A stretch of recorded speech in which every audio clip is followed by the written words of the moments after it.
If you've ever felt betrayed by those you loved most, if you've ever been underestimated and dismissed by people who should have cherished you, then hit that like button, subscribe to this channel, and get ready for one of the most satisfying revenge stories you'll hear today. Because sometimes the best revenge isn't about fighting back. It's about disappearing completely and taking everything with you. Christmas Eve should have been magical. The scent of pine and cinnamon wafted through my home at 2847 Desert Rose Lane in Henderson, Nevada. I'd spent 6 hours preparing the turkey, 3 days decorating the tree alone, and weeks carefully selecting gifts for my daughter Felicity and her husband Zach. At 67, after losing my wife to cancer 5 years ago, these family moments were all I had left. Or so I thought. The Carters, my son-in-law's friends who'd shown up uninvited to my Christmas Eve dinner, laughed nervously at Zach's toast. Tom Carter studied his plate with sudden intensity. His wife, Linda, discovered that the cranberry sauce was absolutely fascinating. I looked at my daughter, Felicity, my only child, the girl I taught to ride a bicycle on this very street when she was 6, the woman who now sat across from me at my dining table in my house. Eating the turkey I'd spent 6 hours preparing from scratch. She wouldn't meet my eyes. "Dad," she said quietly, her fork pushing green beans around her plate in slow circles. "Maybe Zach has a point. It might be better if you live somewhere else. Separately. We've all been thinking about it. We've all been thinking about it." 5 words.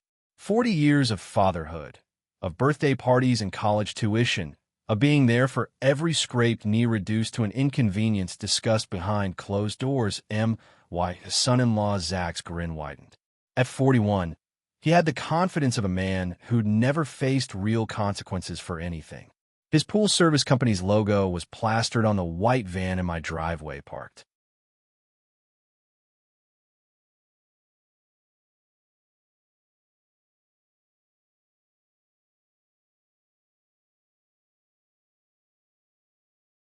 There, rent-free, like everything else in his life. See, Ken, even Felicity agrees. He took a long, theatrical sip of wine, my wine from my cellar, the bottle I'd been saving for a special occasion. "You're like that old couch nobody wants but nobody throws out, just taking up space, gathering dust." Tom Carter shifted uncomfortably in his chair. Linda's smile had frozen into something painful. I set down my fork, the silver one from the set I'd purchased for my 30th wedding anniversary, back when this table saw happier meals. The turkey sat half-carved on the platter. My homemade pumpkin pie cooled on the kitchen counter, untouched by anyone but me. "The gifts," I said, keeping my voice steady through sheer force of will. I nodded toward the carefully wrapped boxes under the Christmas tree. I'd spent $1,200 this year. A delicate silver bracelet for Felicity, something she'd admired in a magazine last month. A new chronograph watch for Zach because I'd foolishly thought maybe this year would be different. Zach didn't even glance toward the tree. Another useless thing from the old man, I'm sure. Probably socks again. Tom Carter cleared his throat, desperate to fill the silence. "Great turkey, Mr. Reed. Really excellent." I almost laughed at that. Almost. Instead, I rose from my chair, the wooden legs scraped against the hardwood floor, the same floor I'd refinished by hand in 2015, spending 3 weekends on my knees with sandpaper. I walked past the Christmas tree I'd decorated alone, while Zach and Felicity attended some party, past the kitchen where I'd cooked since dawn. "Dad." Felicity's voice followed me, carrying that particular tone she used when she wanted something to just go away. I didn't turn around. My legs carried me down the hallway to my bedroom. It was the smallest room in the house. Now, the guest room, technically. Zach had decided last year that my original master bedroom would make a much better home office for him. More space for his desk, his filing cabinets, his sense of importance. I hadn't argued then. I should have. The door clicked shut behind me with a soft finality. I sat on the edge of my bed. The mattress creaked. It was 20 years old, like most things in my life that still functioned properly.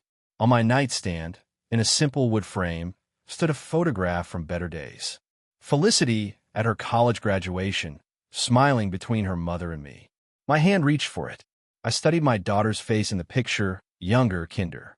Before Zach had spent 12 years reshaping her into someone I barely recognized, before she learned that keeping her husband comfortable required making her father invisible. Slowly, deliberately, I placed the photo face down on the nightstand. Something fundamental shifted in my chest. Not sadness. I'd moved past that somewhere between the appetizer and Zach's toast. The hurt remained, but it had crystallized into something harder, colder. 34 years, I'd worked as chief accountant at Desert Freight Solutions. 34 years of balance sheets, audits, and meticulous planning. I understood how numbers operated, how complex systems could be unwound by finding a single loose thread. And right now, sitting in my own house, where I'd been declared unwanted, something clicked into place. I'd been calculating the wrong equation entirely. From the living room drifted the sound of Zach's laughter. The Carters mumbled polite excuses and departed. I heard the front door close with obvious relief. Then Felicity's voice, low and soothing. "Don't worry about it, babe. He'll come around eventually. He's old and stubborn, but harmless. What's he actually going to do about anything?" What indeed? I stared at the overturned photograph, at the ceiling of this diminished room I'd been relegated to, at the walls of the house I owned free and clear. Mortgage paid off in 2019. My house, my name alone on the deed, 100% my property. Zach thought I was merely a retired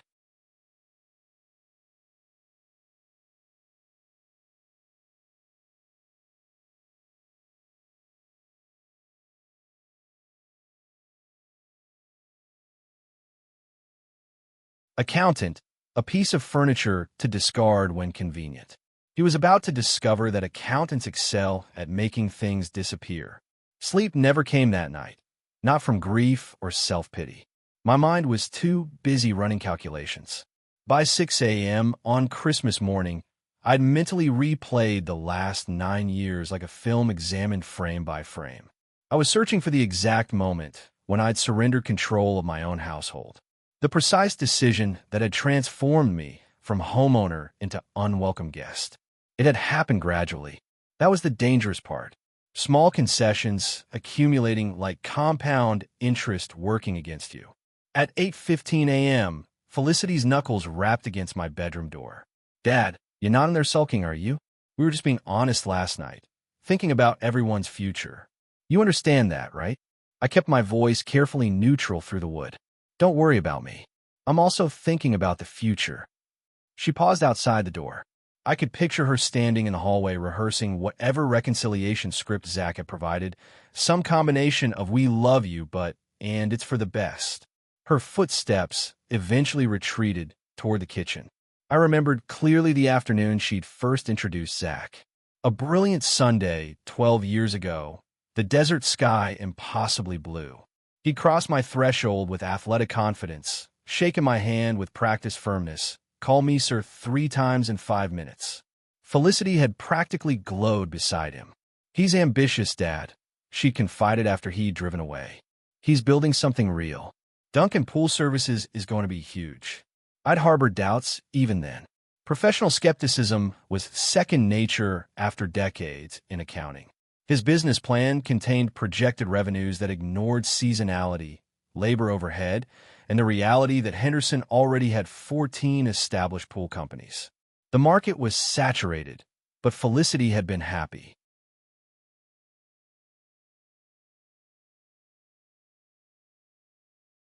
Genuinely, radiantly happy. That had outweighed everything else. The memory dissolved like morning frost.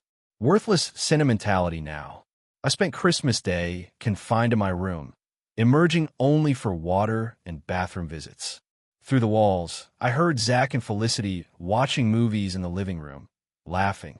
They ordered Chinese takeout for dinner around 7. They didn't knock on my door again, didn't offer to share. December 26th dawned gray and unseasonably cold for Henderson. I was standing in the kitchen around 10 a.m. preparing coffee when Zach's voice drifted from the garage. The connecting door stood slightly ajar, not enough for him to notice. I froze with my mug suspended halfway to the coffee maker. Yeah, the old man's basically broken now. Christmas Eve finished him off. A harsh laugh echoed off concrete. We'll have Felicity start pushing for the power of attorney next week. She's good at that, playing the concerned daughter, worried about Dad's mental decline. My grip on the mug tightened until my knuckles whitened. Once the POA is filed and approved, we transfer the house title to our names. Then we sell the place, pay off Vincent's loan, and Ken can spend his remaining years in whatever state facility will take him. Another laugh, uglier than the first. No, he hasn't figured anything out. He's just a retired accountant, probably doing crossword puzzles right now. Power of attorney. They were planning to have me declared mentally incompetent. They intended to take control of my finances, my decisions, my house, then sell everything I'd built over 40 years. My house, the one I'd purchased in 2001 for $320,000. The one I'd paid off over 18 years while Zach ran his business in a financial ruin. The one currently valued at $847,000. They weren't merely cruel. They were calculated thieves executing a plan. I set down the coffee mug with exaggerated care and retreated silently to my room. My hands weren't shaking. They were absolutely steady. Accountant's hands. I once uncovered a $2.3 million embezzlement at Desert Freight because a manager grew careless with decimal points. 6 patient months building the case before presenting it to the board. That employee received 8 years in federal prison. Zach apparently considered himself clever. Zach had never encountered a forensic accountant who'd been personally insulted. But I required information first, and I couldn't search on my home computer. Zach had configured the Wi-Fi router, which meant he could monitor browsing history. At 2 p.m., I announced I was taking a walk to clear my thoughts. Neither Zach nor Felicity looked up from their phones. The Henderson Public Library was a 15-minute drive. I found a computer terminal in a corner alcove, away from windows. My fingers hovered over the keyboard. Nevada property law, owner's rights, real estate sale, family consent requirements. The results populated the screen. I read with the meticulous attention I'd applied to thousands of financial documents. Nevada operated as a sole owner state. If property was deeded in one person's name, mine, that owner possessed complete authority to sell to anyone at any time without informing anyone else. I could legally sell my house within weeks.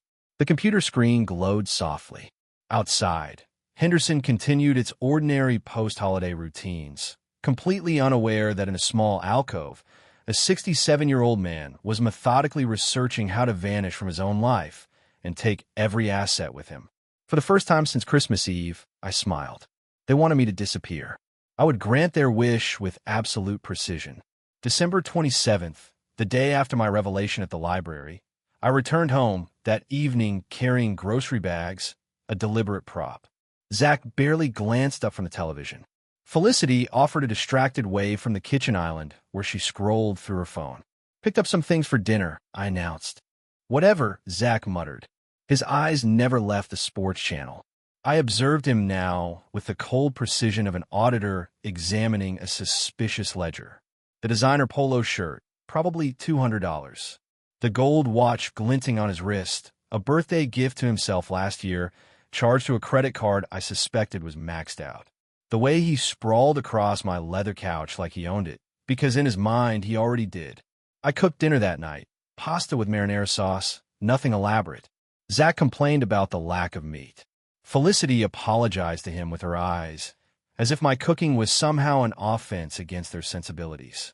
Maybe you should let Felicity handle the meals, Ken, Zach suggested between bites. No offense, but this is pretty basic stuff. None taken, I replied pleasantly. I'll remember that. What I remembered instead, the interest rate he'd mentioned on the phone, 18% private lender. That meant desperation. Banks don't lend to people drowning in debt. So, Zach had found someone willing to charge loan shark rates.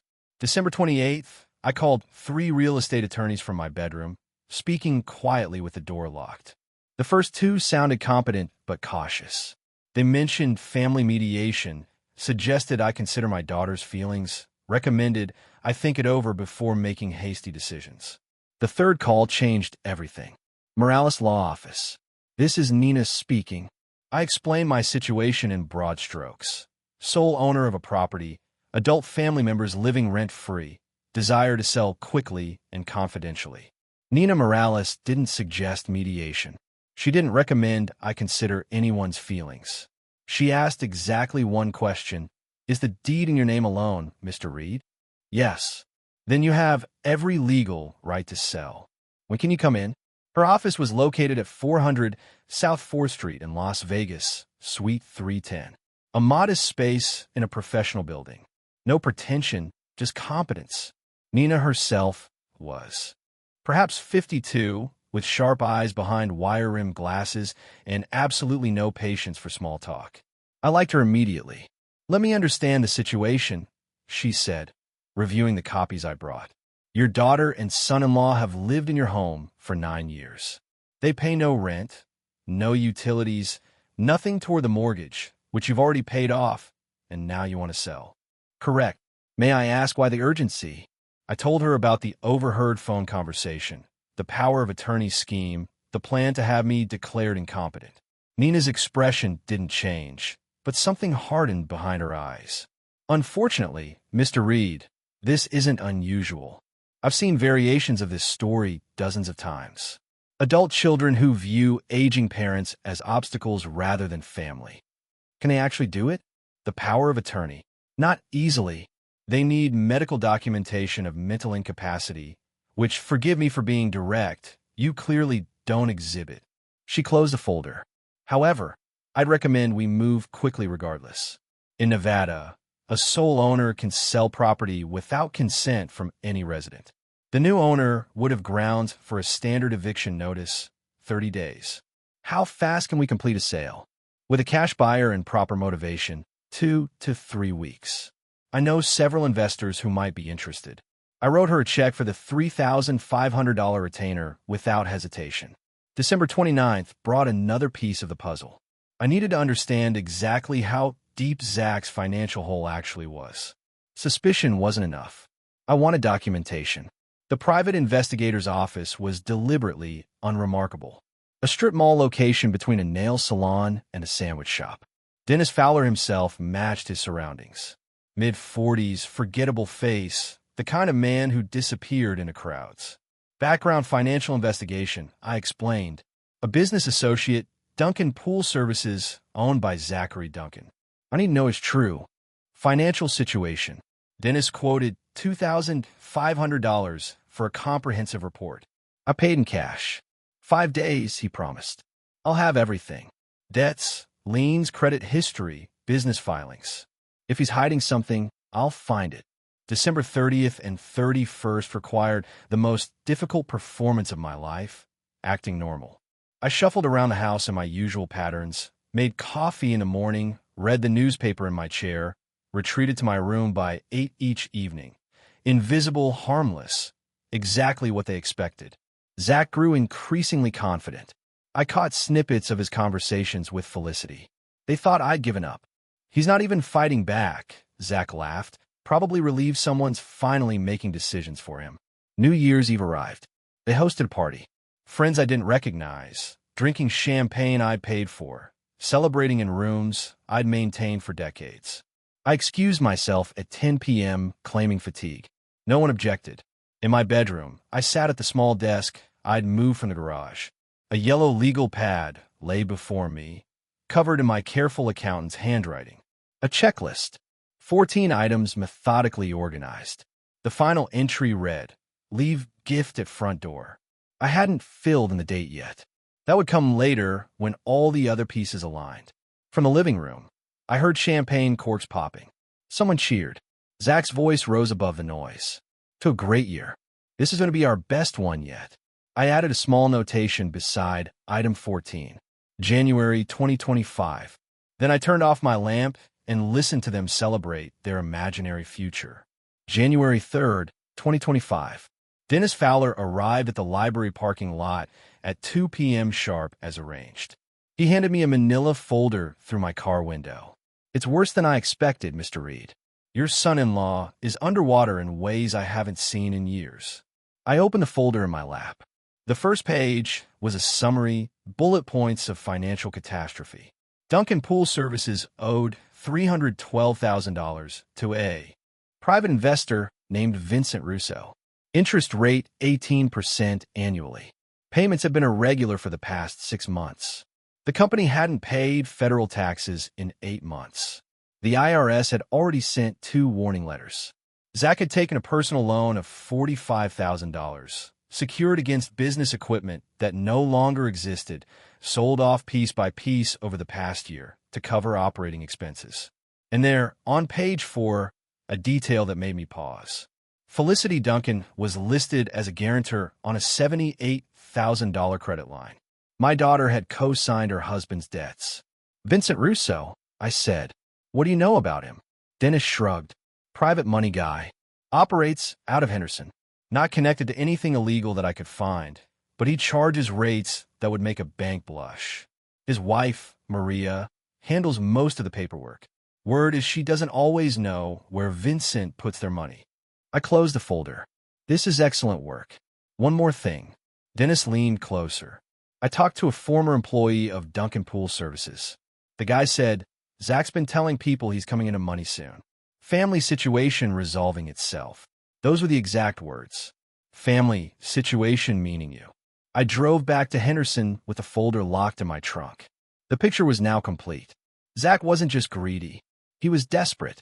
His entire financial survival depended on acquiring my house, selling it, and using the proceeds to dig himself out of a $400,000 hole. No wonder he wanted me to disappear. January 5th, Nina called with news. I found a buyer. Russell Thompson, 58, dentist from California, looking for investment property. He's relocating to Nevada for tax purposes and wants to close quickly. How quickly? He's offering $847,000, full market value, with a 14-day close, cash deal, no mortgage contingency, no inspection delays. I did the math automatically. After Nina's fees, escrow costs, and standard closing expenses, I clear approximately $798,000. Combined with my savings and pension, more than enough to start over anywhere I chose. Accept the offer, I said. I'll prepare the purchase agreement. We can sign January 10th. January 7th. Zach cornered me in the kitchen. He'd put on his reasonable face, the one he used when he wanted something. I recognized it from years of watching him manipulate my daughter. Ken, got a minute? He pulled out a chair at the kitchen table, gesturing for me to sit like it was his kitchen, his table. He said, Look, I know Christmas was tense. He spread his hands in a gesture of reconciliation. Felicity and I have been talking. We think maybe we came on too strong. You know how it is. Holiday stress, too much wine. I said nothing. Anyway, we were thinking, and this is just an idea. Maybe it would help if you had someone managing your affairs. Not because you can't handle it, he added quickly. Just to take some pressure off. I could help with the bills, the accounts, the house stuff. All you'd need to do is sign a simple power of attorney, and I'd handle everything. He smiled, that confident, oily smile. Let me think about it, I said. Take your time, Ken. No ruse. He patted my shoulder as he stood. We're family, right?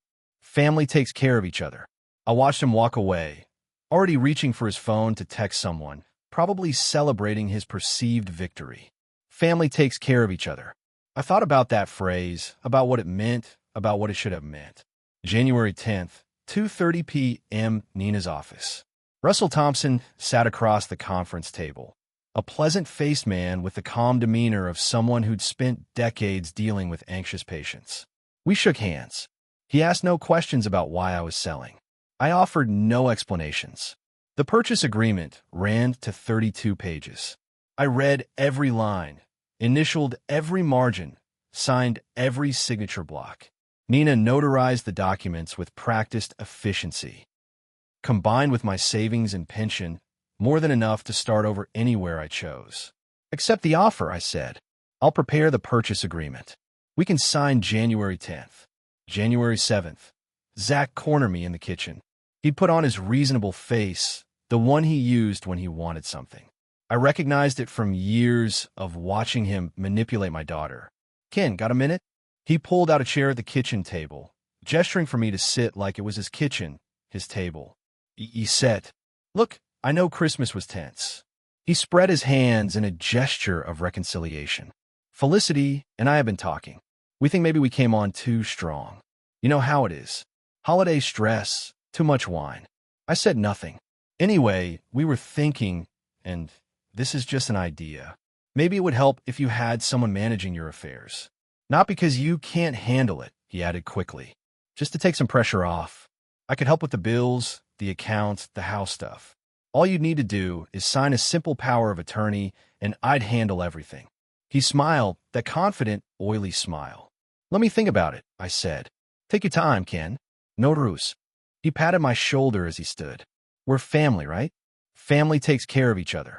I watched him walk away, already reaching for his phone to text someone, probably celebrating his perceived victory. Family takes care of each other. I thought about that phrase, about what it meant, about what it should have meant. January 10th, 2:30 p.m., Nina's office. Russell Thompson sat across the conference table, a pleasant-faced man with the calm demeanor of someone who'd spent decades dealing with anxious patients. We shook hands. He asked no questions about why I was selling. I offered no explanations. The purchase agreement ran to 32 pages. I read every line, initialed every margin, signed every signature block. Nina notarized the documents with practiced efficiency. Escrow opens today, she announced. Closing date is January 24th. Funds will transfer within 24 hours of recording. Russell Thompson shook my hand again. I hope your next chapter is a good one, Mr. Reed. It will be, I said, one way or another. I walked out of Nina's office with a copy of the signed contract in my briefcase. The late afternoon sun cast long shadows across the parking lot. My phone buzzed, a text from Felicity. Dad, where are you? Zach wants to talk about that paperwork. I typed my response carefully. Tell him I've changed my mind about everything. Then I turned off my phone and drove home to begin the next phase. The game was no longer theoretical. The pieces were in motion. And Zach had no idea that the old accountant he dismissed as harmless was about to erase his entire future. January 11th. The clock was ticking. I walked into Bank of Nevada on Eastern Avenue at 9:15 a.m., 15 minutes after opening. The branch manager, a pleasant woman named Patricia, helped me open a new checking account, completely separate from my existing accounts at Wells Fargo. Will you need checks, Mr. Reed? Just the debit card, and I'd like to transfer $30,000 from my savings today. Her fingers paused over the keyboard. That's a significant amount. May I ask? Fresh start, I said with a smile that invited no further questions. The transfer completed by noon. $30,000. Safely isolated from any account Zach might try to claim or freeze in the chaos to come. Over the next 4 days, I became a ghost in my own house, but a busy one. January 12th, I rented a storage unit at Henderson Storage on Stephanie Street. Unit 247, climate-controlled, $89 per month. The clerk barely glanced at my ID. January 13th, while Zach was at his failing office and Felicity worked her shift at the hotel, I loaded my car with the first batch of irreplaceable items. Photo albums spanning 40 years. My collection of jazz vinyl, 63 records, including a first pressing of Miles Davis that I'd owned since 1972. Tax documents. The deed to my parents' grave plot. January 14th, second trip. More photographs, my father's pocket watch, the wooden chess set I'd carved myself during a woodworking phase in my 50s. January 15th, third and final trip. Personal papers, medical records, the folder Dennis Fowler had given me, containing every detail of Zach's financial catastrophe. Each trip I timed precisely. Zach left for work around 8:30. Felicity departed by 7:15. I had a window of roughly 9 hours to move freely. The storage unit filled with the tangible remains of my life. Everything else, the furniture, the kitchen items, the house itself, was just material, replaceable. The memories were safe now. January 16th, I drove to the Desert Oasis Inn on Boulder Highway. The motel wasn't glamorous, 2 stars at best, with a parking lot full of construction workers' trucks and traveling salesman sedans. Perfect for someone who wanted to disappear. 2 weeks, I told the clerk, sliding $120 in cash across the counter. Room facing the back lot, if possible. Room 14, ground floor, away from the street with a view of absolutely nothing interesting. Exactly what I needed. January 18th, the first sign of trouble. I returned home that evening to find Zach standing in my bedroom doorway, arms crossed. Ken, his voice carried an edge I hadn't heard before. Your room looks different. I brushed past him, setting my jacket on the bed. Spring cleaning in January. He scanned the space. The empty bookshelf where my vinyl collection had stood. The bare nightstand where family photos once gathered dust. Where's all your stuff? Donated some things. Threw out others. I met his eyes without flinching. Simplifying, his jaw tightened. I could see him calculating, trying to determine if this disrupted his plans. You're not thinking of going somewhere, are you? Where would I go, Zach? I'm just an old man, remember? He stared at me for a long moment. Then his expression smoothed back into practiced friendliness. Right, of course. Just checking. That night, I heard him talking to Felicity in the kitchen, voice low but urgent. Something's off with your father. He's acting strange. We need to move faster on the paperwork. Felicity's reply was muffled, but I caught the tone. Dismissive, unconcerned. He's just being dramatic. Let him pout. He'll come around. I smiled in the darkness of my room. Let them believe that. January 20th, Nina called with confirmation. Escrow closes January 24th as scheduled. All documentation is in order. Mr. Thompson's funds are verified and ready for transfer. And the amount? After all fees and closing costs, $798,000. It'll hit your new account within 24 hours of recording. January 22nd, the final preparation. I sat at my small desk with a large brown cardboard box before me. Inside, I carefully arranged the items that would shatter Zach's world. First, a certified copy of the grant deed, transferring ownership of 2847 Desert Rose Lane from Kenneth Reed to Russell Thompson. Legal, binding, irreversible. Second, a formal notice from Russell Thompson, the new owner, informing current occupants of a 30-day eviction deadline. Third, Dennis Fowler's complete financial report on Zachary Duncan. Every debt, every lie, every desperate scheme laid bare in black and white. Fourth, a handwritten note from me. I wrote slowly, choosing each word with the precision of a man composing his final statement. Dear Felicity and Zachary, on Christmas Eve, you told me the best gift would be my disappearance. I've always tried to be a good father and father-in-law, so I've decided to grant your wish. I disappeared, and I took my house with me. January 23rd, 11:47 p.m. The house was silent. Zach and Felicity had gone to bed an hour ago. I'd heard their bedroom door close, heard the television fall quiet. I stood in my room one final time, surveying the space that had shrunk around me over the years. The walls that had witnessed my slow transformation from homeowner to unwanted tenant. My suitcase was already packed. One bag, that's all I needed for the life ahead. I picked up the brown box from my desk. It was heavier than its contents suggested, weighted with 9 years of accumulated grievances and 30 days of meticulous planning. The hallway stretched before me, familiar and foreign simultaneously. I walked it slowly, memorizing the texture of the walls I'd painted, the floors I'd refinished, the door frames I'd weathered countless storms behind. The back door opened without a sound. I'd oiled the hinges 2 days ago, anticipating this moment. The desert night wrapped around me, cold and clear. Stars scattered across the Nevada sky like spilled salt on black velvet. I circled to the front of the house and placed the box carefully on the doorstep. Centered, impossible to miss. Then I stood there, looking at the home I'd owned for 23 years. You wanted me to disappear? I whispered into the darkness. Wish granted. I drove to the desert oasis inn with my windows down, the January air sharp against my face. Room 14 welcomed me with its anonymous beige walls and its complete absence of history. I slept better than I had in months. January 24th, 7:30 a.m. somewhere across Henderson. Felicity was waking up, walking to the kitchen, starting the coffee maker, finding the box. I pictured it clearly, her confusion at first, wondering who had left a package on the doorstep, calling for Zach, his irritation at being summoned before his second cup of coffee, the lid coming off, the grant deed on top, That official document with its stamps and signatures and irreversible legal weight. At 9 a.m., my phone buzzed. Nina Morales. It's done, Mr. Reed. The sale recorded this morning. Funds are transferring now. Thank you, Nina. For what it's worth, I hope this gives you the fresh start you deserve. At 9:47 a.m., my phone exploded. 17 missed calls from Felicity, 12 from Zach.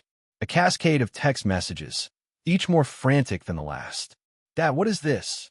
Call me now. This isn't legal. You can't do this. Dad, please. I read each message with the detachment of a scientist observing an experiment. Their panic was almost musical, rising in pitch and desperation with each unanswered attempt to reach me. At 10:15, a voicemail from Zach. I played on speaker, savoring every syllable. Ken, listen to me. His voice cracked on the edges. That smooth confidence shattered into jagged fragments. This is insane. You can't just. We live here. Felicity is your daughter. You need to call us back right now and explain what this has to be. Some kind of mistake. Some kind of call me now. I saved the voicemail. It would make excellent listening on difficult days. January 25th through 27th unfolded exactly as I'd anticipated. Zach consulted lawyers. The lawyers delivered identical verdicts. The sale was legal, binding, and absolutely final. Kenneth Reed had been the sole owner. Kenneth Reed could sell to whomever he wished. The new owner had every right to evict the current occupants. Felicity tried a different approach.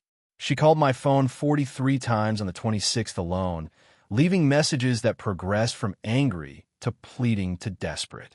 Dad, I know we said things we shouldn't have. I know Christmas was hard, but this is too far. Please just talk to me. We can fix this. We can work something out. I listened to each message. I responded to none. January 27th, 3:15 p.m. My phone rang with an unfamiliar number. I answered. Is this Kenneth Reed?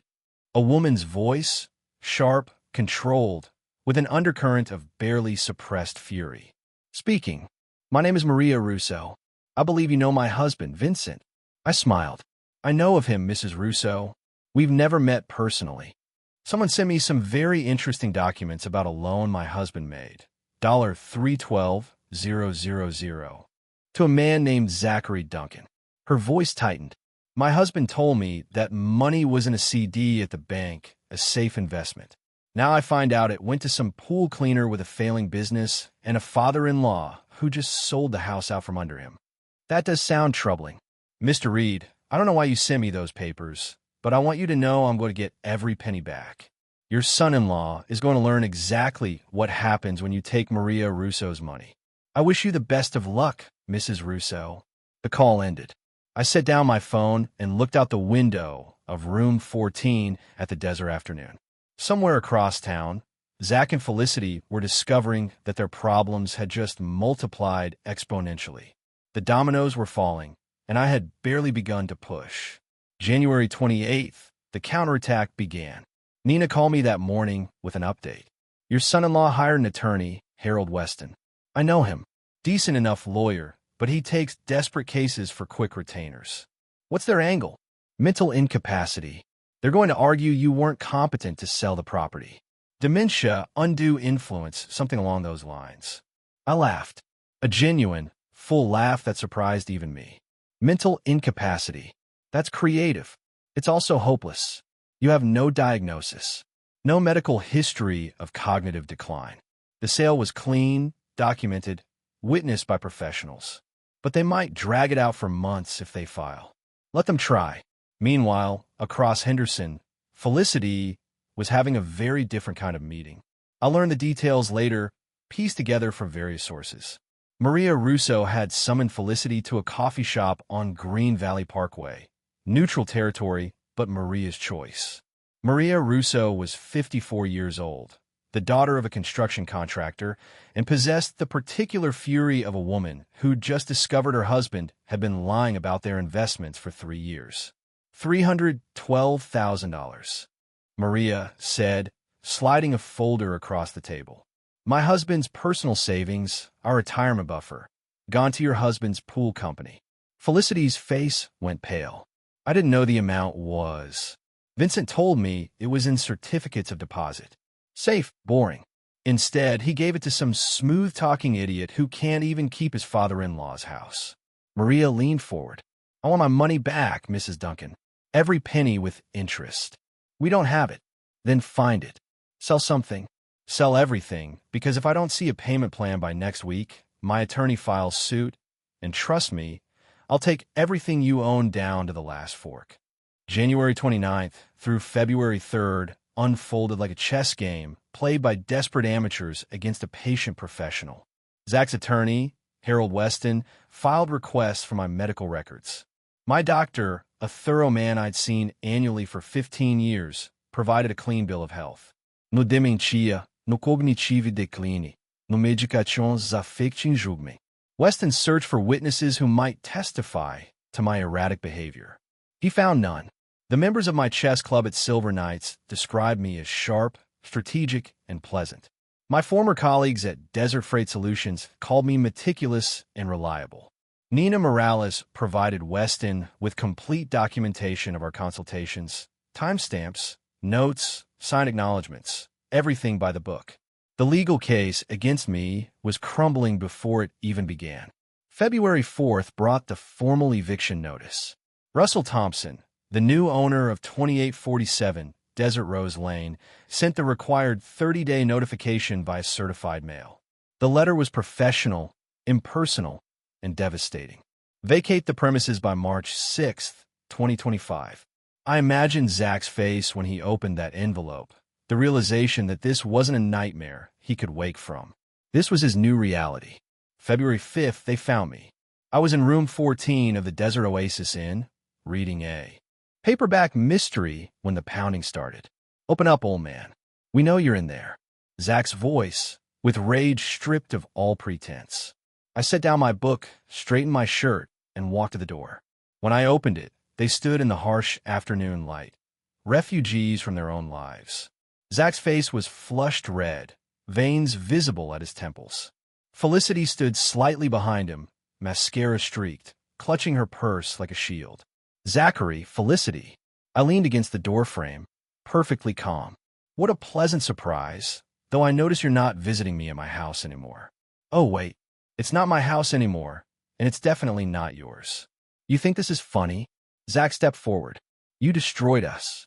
I sold my property legally, to a qualified buyer for fair market value.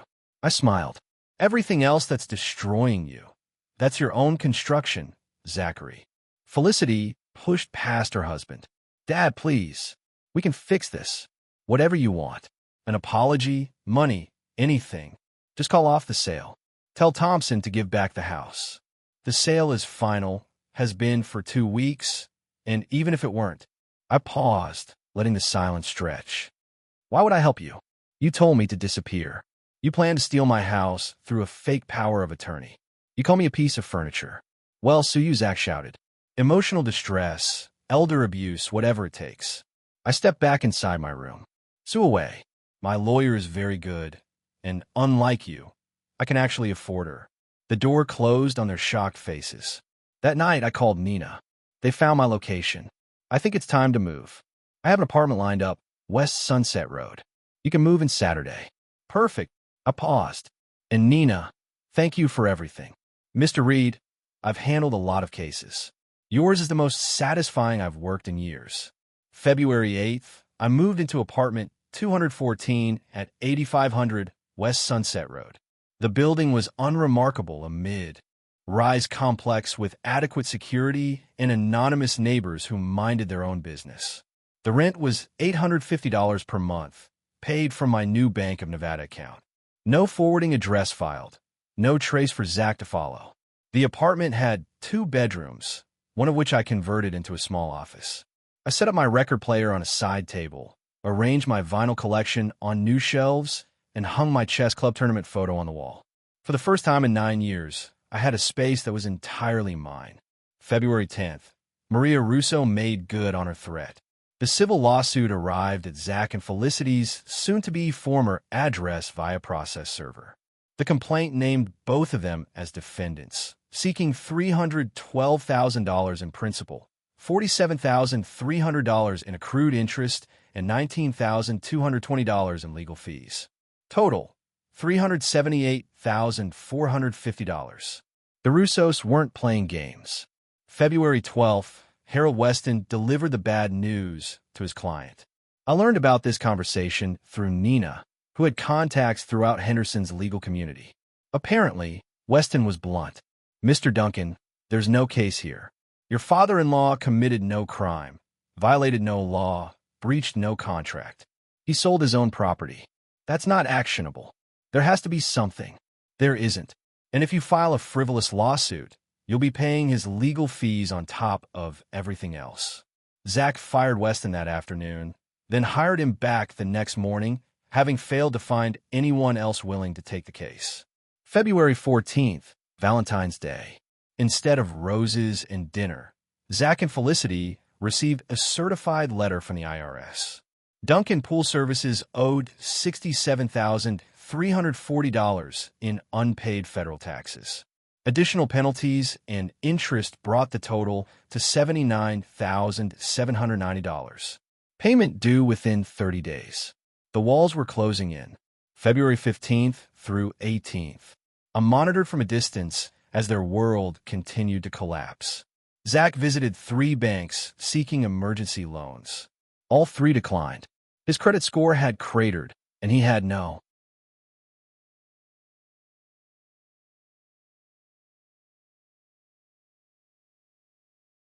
collateral left.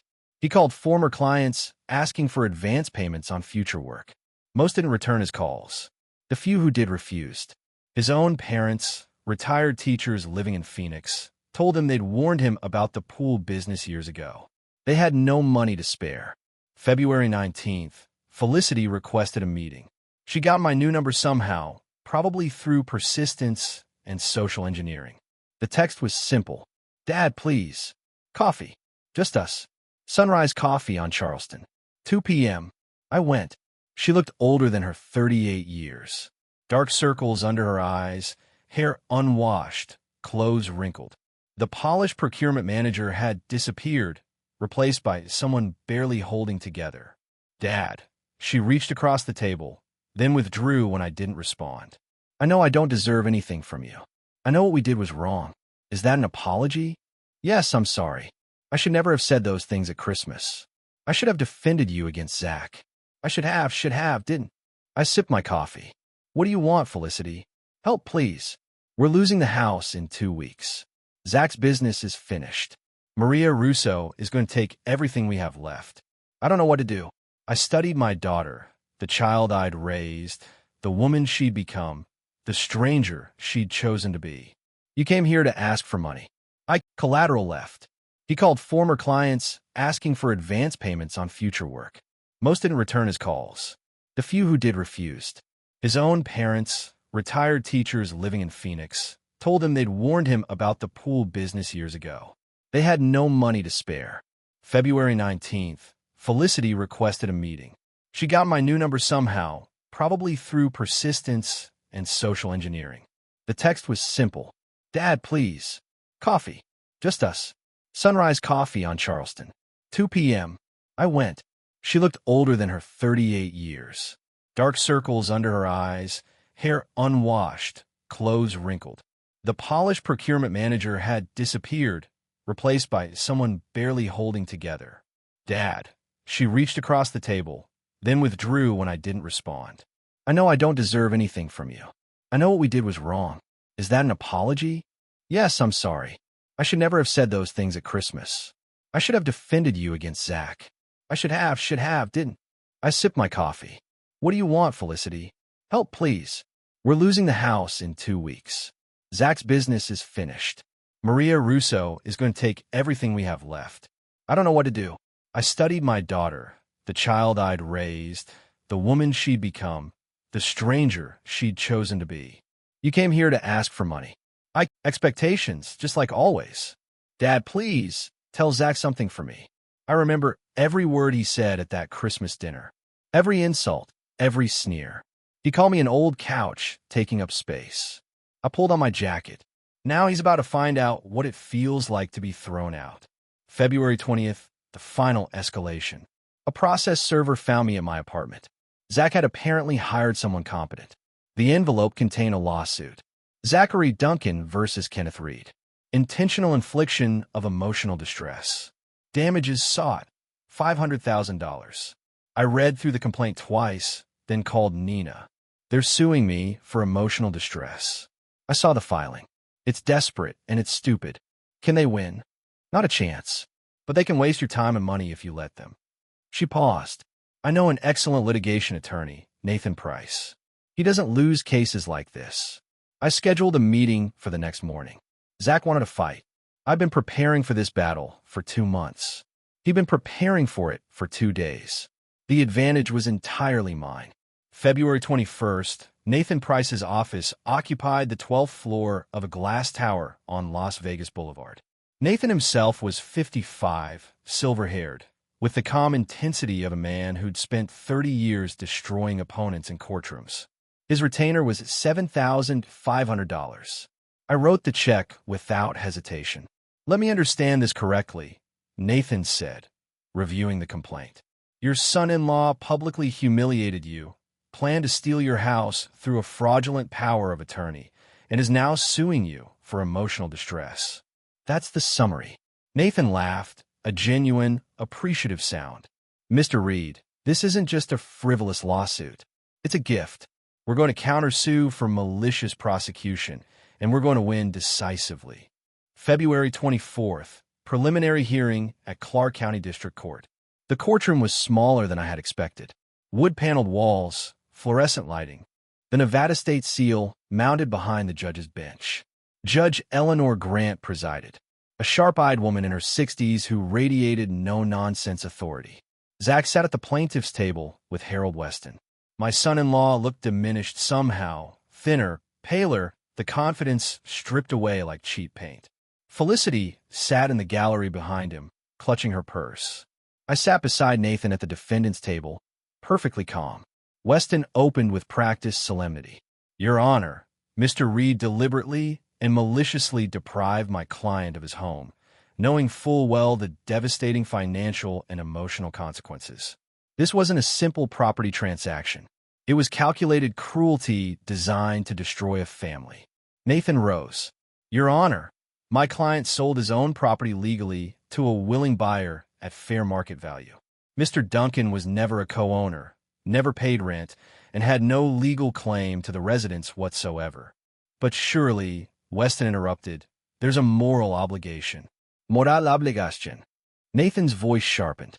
Your Honor, we have evidence that Mr. Duncan planned to defraud my client through a fabricated power of attorney with the intention of stealing the very property he now claims emotional attachment to.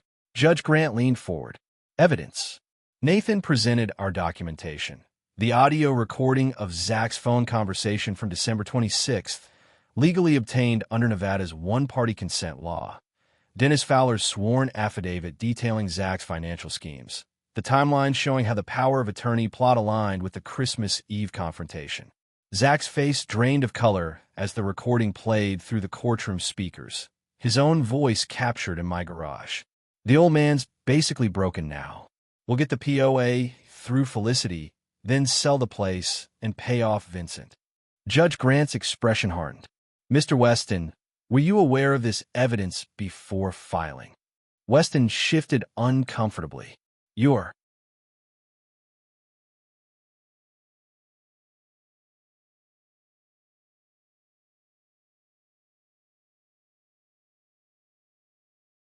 Honor, Mr. Reed deliberately and maliciously deprived my client of his home, knowing full well the devastating financial and emotional consequences. This wasn't a simple property transaction.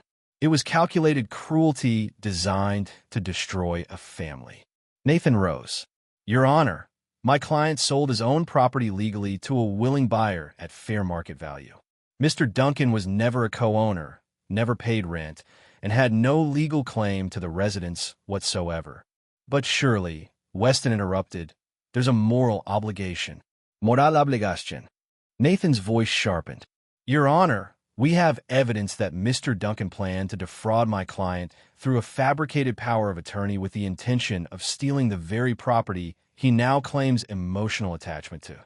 Judge Grant leaned forward. Evidence. Nathan presented our documentation.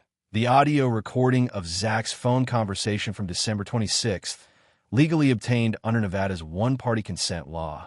Dennis Fowler's sworn affidavit detailing Zach's financial schemes. The timeline showing how the power of attorney plot aligned with the Christmas Eve confrontation. Zach's face drained of color as the recording played through the courtroom speakers. His own voice captured in my garage. The old man's basically broken now. We'll get the POA through Felicity, then sell the place and pay off Vincent. Judge Grant's expression hardened. Mr. Weston, were you aware of this evidence before filing? Weston shifted uncomfortably. Your Honor, my client assured me. Your client apparently assured you of many things that aren't true. She set down her pen. I'm setting a full hearing for March 5th. Mr. Duncan, I strongly suggest you reconsider this litigation. February 27th through March 4th. Zach's world continued its collapse. Weston called him 3 times, urging him to withdraw the lawsuit. You're going to lose badly, and you'll be paying their legal fees, probably $15,000 or more. Zach refused. His pride apparently was worth more than his remaining assets. Meanwhile, the eviction deadline approached. Russell Thompson's attorneys sent daily reminders. March 6th, vacate or face forcible removal. March 5th, the day of reckoning.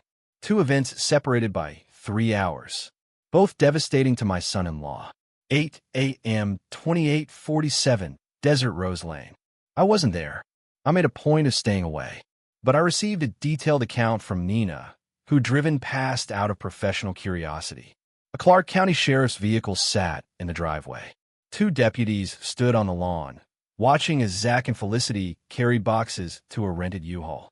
Russell Thompson observed from the porch of what was now his property. The house looked the same as always. Beige stucco, red tile roof, the desert landscaping I'd maintained for 20 years. But it wasn't mine anymore, and it certainly wasn't theirs. Felicity was crying. Zach moved mechanically, his face blank, carrying furniture he'd lounged on for 9 years while contributing nothing. By 10 a.m., they were gone. The deputies filed their report. Russell Thompson changed the locks. 11 a.m. Clark County District Court. This time, the courtroom felt different. Charged. Final. Zach looked like he hadn't slept in days. His suit was wrinkled, his tie askew. He kept rubbing his hands together, a nervous tic I'd never noticed before. I sat beside Nathan, wearing my best charcoal suit, calm as a chess player approaching checkmate. The hearing proceeded quickly. Weston made a half-hearted argument about family bonds and moral duties. Nathan systematically demolished every point, citing case law, presenting evidence, painting a picture of a scheming son-in-law who tried to steal from his own father-in-law and was now using the legal system as a weapon of spite. Zach interrupted twice, once to shout that I was destroying his family, once to insist that I owed him for years of being part of his household. Judge Grant silenced him both times. Pride apparently was worth more than his remaining assets. Meanwhile, the eviction deadline approached. Russell Thompson's attorneys sent daily reminders. March 6th, vacate or face forcible removal. March 5th, the day of reckoning.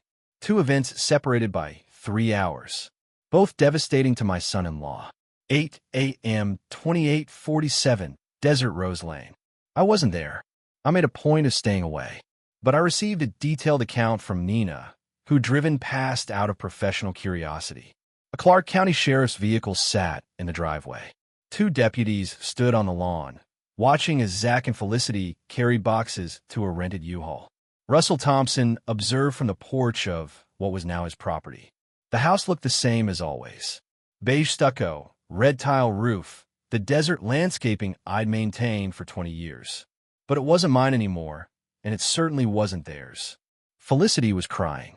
Zach moved mechanically, his face blank, carrying furniture he'd lounged on for 9 years while contributing nothing. By 10 a.m., they were gone. The deputies filed their report. Russell Thompson changed the locks. 11 a.m. Clark County District Court. This time, the courtroom felt different. Charged. Final. Zach looked like he hadn't slept in days. His suit was wrinkled, his tie askew.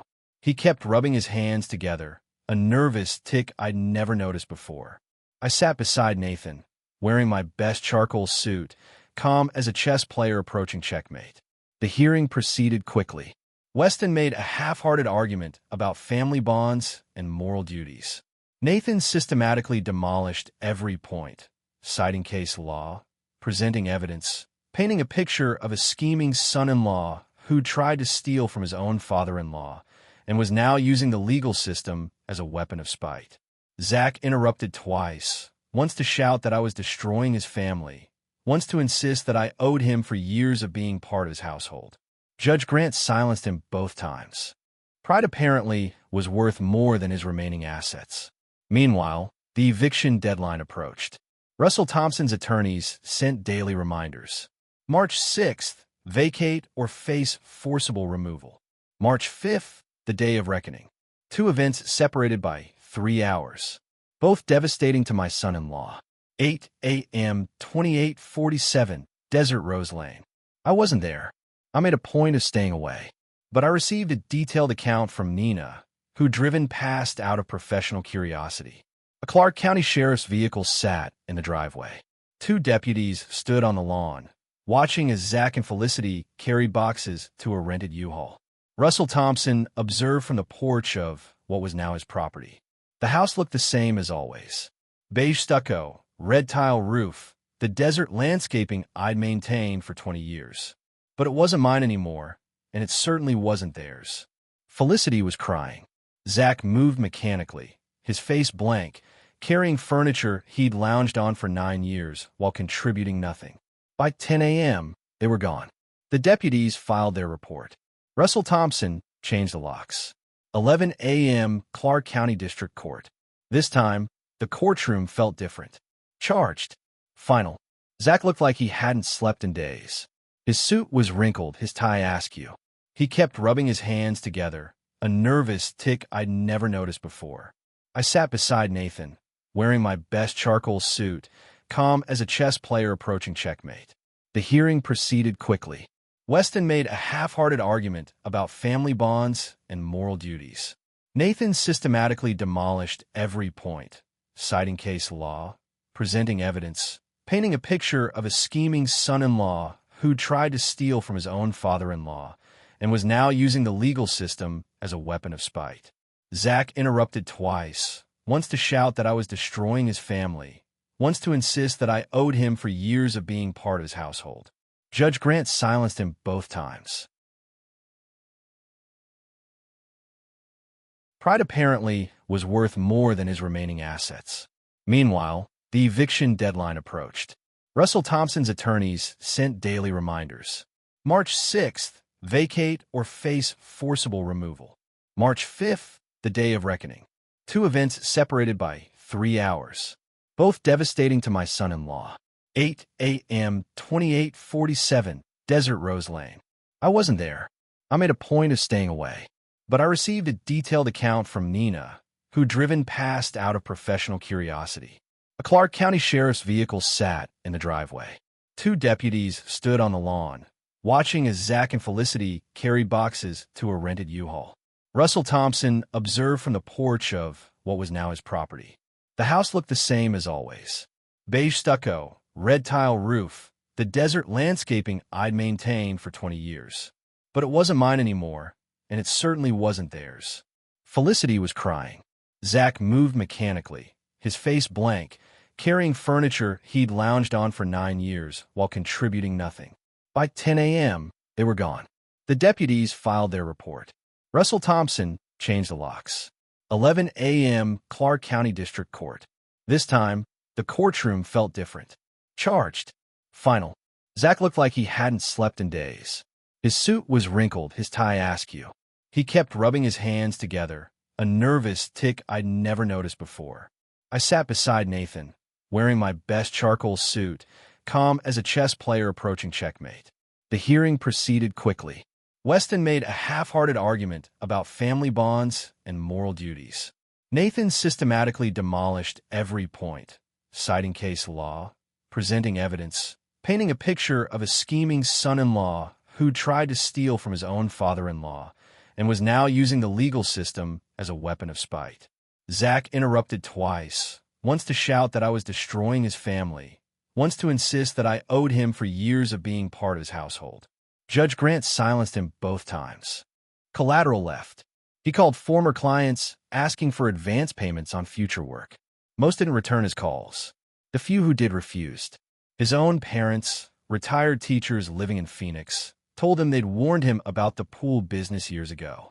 They had no money to spare. February 19th, Felicity requested a meeting. She got my new number somehow, probably through persistence and social engineering. The text was simple. Dad, please. Coffee. Just us. Sunrise Coffee on Charleston. 2 p.m. I went. She looked older than her 38 years. Dark circles under her eyes, hair unwashed, clothes wrinkled. The polished procurement manager had disappeared, replaced by someone barely holding together. Dad. She reached across the table, then withdrew when I didn't respond. I know I don't deserve anything from you. I know what we did was wrong. Is that an apology? Yes, I'm sorry. I should never have said those things at Christmas. I should have defended you against Zach. I should have, didn't. I sipped my coffee. What do you want, Felicity? Help, please. We're losing the house in 2 weeks. Zach's business is finished. Maria Russo is going to take everything we have left. I don't know what to do. I studied my daughter, the child I'd raised, the woman she'd become, the stranger she'd chosen to be. You came here to ask for money. Her patience was clearly exhausted. At 11:47 a.m., she delivered her ruling. The court finds that the plaintiff's complaint lacks any legal merit. Furthermore, the evidence presented suggests this lawsuit was filed in bad faith as a form of retaliation against the defendant for exercising his lawful property rights. Judge Grant continued, her voice carrying through the silent courtroom. The complaint of Zachary Duncan against Kenneth Reed is hereby dismissed with prejudice. Additionally, the court finds that this filing constitutes an abuse of process. Mr. Duncan is ordered to pay the defendant's legal fees in the amount of $14,200. Zach shot to his feet. This is insane. He's my father-in-law. He had a responsibility. Mr. Duncan, Judge Grant's tone could have frozen the Nevada dessert. Sit down. He didn't. You don't understand. He took everything from us. Our home. Our future. He understand perfectly. The judge removed her glasses. Mr. Reed sold his own property. He was under no legal obligation to provide free housing to adult family members. The fact that you apparently plan to defraud him of that property makes your complaint here today not just frivolous, but offensive to this court. But, furthermore, the sale has been examined and found to be completely lawful. Mr. Reed was competent, acted voluntarily, and received fair market value. There is nothing to challenge. She replaced her glasses. Court is adjourned. The gavel fell like a guillotine blade. I watched Zach's face as the reality hit him.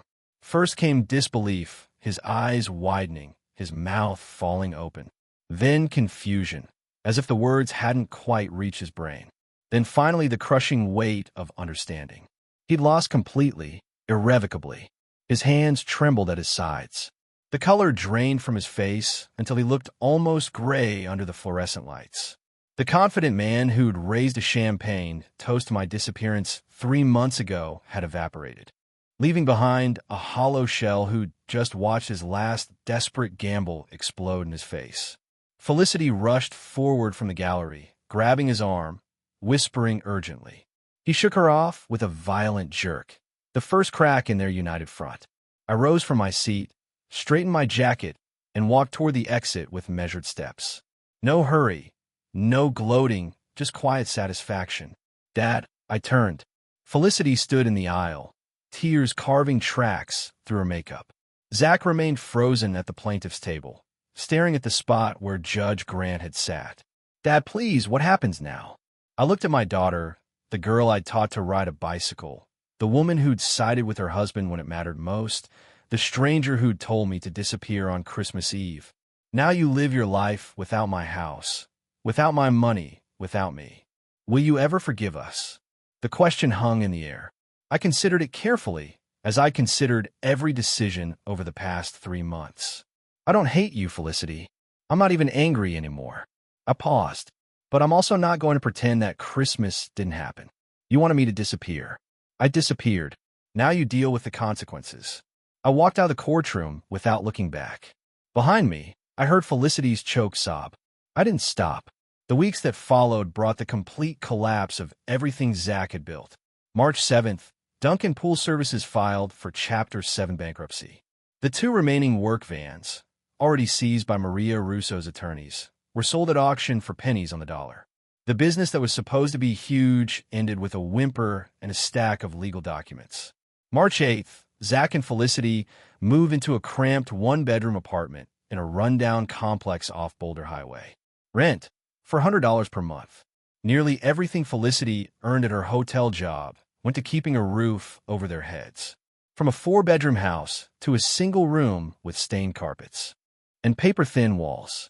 March 10th, Felicity filed for divorce. I learned about it through public records, not from her directly. Perhaps she'd finally realized that the man she'd chosen over me wasn't worth choosing at all. March 12th, I treated myself to lunch at Vintner Grill in Summerlin. The restaurant was quiet at 2 p.m. White tablecloths, soft music, a view of the mountains through floor-to-ceiling windows. I ordered salmon, a glass of wine, and took my time. A young waitress stopped by my table. "Are you celebrating something today, sir?"